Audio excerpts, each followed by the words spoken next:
Halo semuanya, selamat datang di Adultingo bareng aku, Kanela. Nah, kali ini kita akan membahas salah satu isu yang mungkin sedang hangat-hangatnya diperbincangkan nih di social media saat ini. Nah, topik yang akan kita bawakan kali ini adalah magang. Namun, kali ini aku nggak sendiri, tapi ditemani oleh salah satu teman aku, namanya Indri, yang saat ini juga berkecimpung di dunia HR. Yuk kita langsung aja kenalan. Halo Indri. Hai semua, namaku Indri atau biasanya dipanggil Kade sih. Tapi kan Kade nama yang familiar, jadi namaku Indri. Saat ini aku bekerja sebagai human resource di salah satu perusahaan di Jakarta. Udah, itu aja. Oke, thank you Indri. Nah, Indri, udah dengar belum salah satu berita yang lagi hot nih tentang magang? Jadi kayak magang itu perlu dibayar nggak sih sebenarnya? Oh, tahu. Emang lagi rame banget sih itu di Twitter lah, di Instagram. Itu rame banget yang ngomongin magang yang nggak dibayar. Atau kalau nggak salah itu katanya tuh dikenain penalti juga ya, si anak magangnya. Iya. Dari kacamata HR, menurut Indri sendiri, common things nggak sih di dunia permagangan ini? Ini jawabannya agak panjang ya teman-teman ya, but please bear with it. Jadi kalau magang itu biasanya banyak dicari atau diikuti oleh para pihak atau orang-orang yang belum memiliki pengalaman kerja. Entah itu mahasiswa tingkat akhir atau para fresh graduate yang belum punya pengalaman kerja nih biasanya. Dan mereka pengen cari pengalaman kerja dengan mengikuti atau apply ke lowongan magang kayak gitu. Nah, walaupun magang itu kan statusnya ketika misal nih kalian nanti udah jadi anak magang atau karyawan magang, itu statusnya belum karyawan kontrak atau belum karyawan tetap ya. Dan walaupun begitu, ketika kalian join as internee gitu, karyawan magang suatu perusahaan, kalian tetap harus menjalani proses-proses yang sama seperti layaknya rekrutmen karyawan gitu. Entah itu kirim CV, terus nanti setelah CV-nya oke, misalnya kalian akan ikut interview dan ikut tes-tes yang lainnya sesuai dengan perusahaan masing-masing gitu ya. Nah, setelah kalian diterima gitu, tetap harus ada yang namanya tanda tangan kontrak untuk program magang gitu. Nah, di kontrak magang itu sendiri bakal dijelasin berbagai macam A sampai Z-nya lah ya, tentang program magang yang kalian ikutin gitu. Misalnya dari hak-hak apa aja yang bakal kalian terima, durasi magang, dan sebagainya. Nah, kalau untuk pemagangan itu sendiri, itu sebenarnya diatur juga di Undang-Undang Ketenagakerjaan. Intinya, kalau ada program pemagangan itu, hak-hak yang diterima oleh si karyawan magang ini itu terima uang saku. Bahasannya di Undang-Undang uang saku ya. Entah nanti uang sakunya itu bisa dimention sebagai gaji atau benefit, itu bisa aja. Kemudian ada peserta magang ini diwajibkan untuk memiliki jaminan sosial. Jaminan sosial itu maksudnya adalah kayak asuransi seperti BPJS kesehatan atau BPJS tenaga kerja. Ini based on each company juga ya, Nel, tergantung tiap industri itu pengaplikasiannya seperti apa.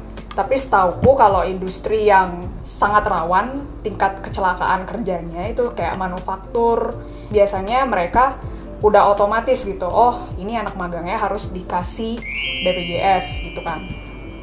Kemudian aku baru tahu juga nih info soal BPJS ini, soalnya seingat aku pas magang kemarin itu aku nggak terlalu concern sih ada BPJS itu atau nggak, jadi concernnya cuma seberapa lama, kewajiban aku apa aja, job desk aku apa aja, dan gaji aku berapa. Tapi ternyata memang ada jaminan sosialnya juga dari perusahaan. Kalau di undang-undang seperti itu ya, tapi balik lagi pengaplikasiannya di tiap industri, tiap perusahaan itu hanya masing-masing yang tahu gitu. So far itu sih benefit-benefit yang menurut undang-undang harus diterima oleh anak magang. Jadi kalau misalnya magang itu harus dibayar atau tidak, jawabannya adalah harusnya dibayar gitu. Karena undang-undangnya sendiri kan udah ngatur kan, harus diberi uang saku gitu. Ya katakanlah uang saku ini bisa dibilang gaji gitu ya, entah nominalnya berapa. Jadi kayak gitu sih, Nel.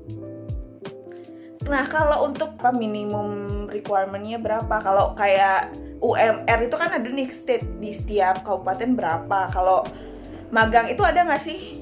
Kalau magang kita belum masuk ke UMR ya Nelia, karena magang kan masih praktik kerja gitu. Jadi mahasiswa biasanya kandidat magang itu kan mahasiswa yang baru mau mencari pengalaman kerja. Jadi mereka itu statusnya belum karyawan. Jadi belum ada sih ditentukan harus nominalnya harus berapa gitu, uang saku yang harus mereka terima kayak gitu. Itu kembali ke ketentuan perusahaan masing-masing lagi gitu sih.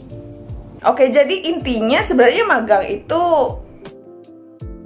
kalau menurut undang-undang memang dibayar ya, tapi untuk berapanya itu enggak di state. Nah, balik lagi ke teman-teman yang lagi nyari magang, cocok-cocokin aja nih, mau nyari pengalaman atau mengutamakan nyari yang dapat gajinya yang lumayan gitu. Jadi balik lagi ke orientasi masing-masing nih.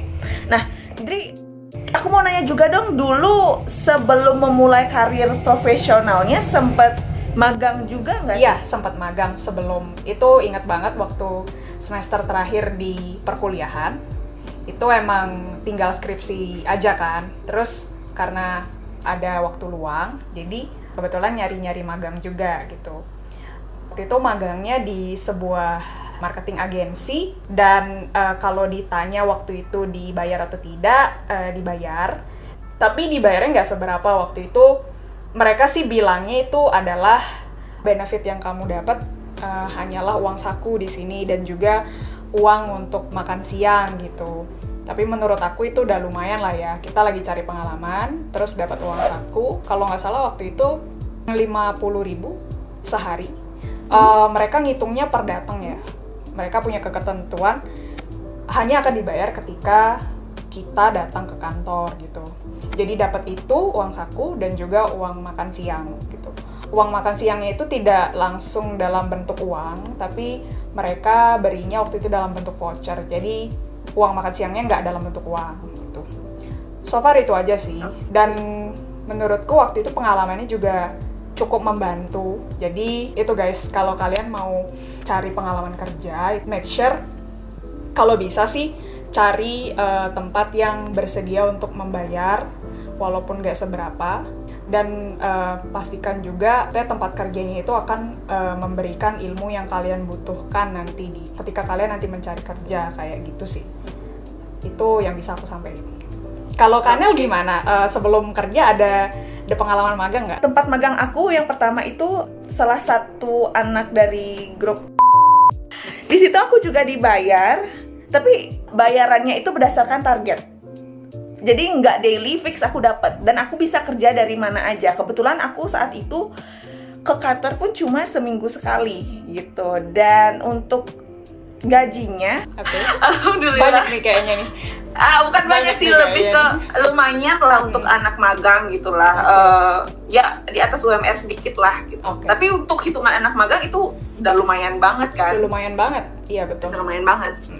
Nah, selain gaji, benefit yang aku dapatkan juga aku bisa kenal dengan banyak orang, karena saat itu kebetulan aku kerja sebagai business development. Aku dealing sama partner-partner kita nih, gitu sih.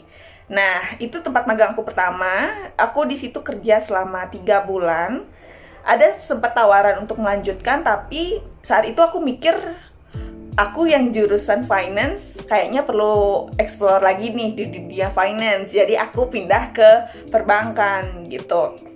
Nah, kemudian aku pindah ke salah satu bank. Aku di situ kerja sebagai Management Information System intern selama 6 bulan. Mostly kerjaan aku di back office sih, buat report, updating data segala macam. Nah, untuk kalau benefit gaji sendiri, jujur saat itu turun tuh hampir setengah dari apa yang aku dapatkan di company sebelumnya. Tapi nggak apa-apa, karena apa yang aku cari saat itu adalah pengalamannya gitu. Jadi balik lagi sih kata Indri tadi, sekarang kalau kalian mau cari magang, better cocokin nih. Apakah kalian emang mau cari gajinya atau emang kalian mau cari magangnya gitu sih. Jadi overall, aku di bank itu aku kerja selama 6 bulan. Jadi total aku magang itu selama 9 bulan gitu. Worth it sih pengalamannya. pastinya sih dapat pengalaman kerja sebagai fresh graduate, belum graduate bahkan. Iya, sebelum kalian wisuda itu pasti jadi pengalaman plus sih nantinya gitu. Kalau udah ada kata-kata penalti itu hati-hati aja sih. Pengalaman magang ini menjadi salah satu key point nggak sih? Yang ketentuan di kontraknya itu tidak sesuai sama keadaan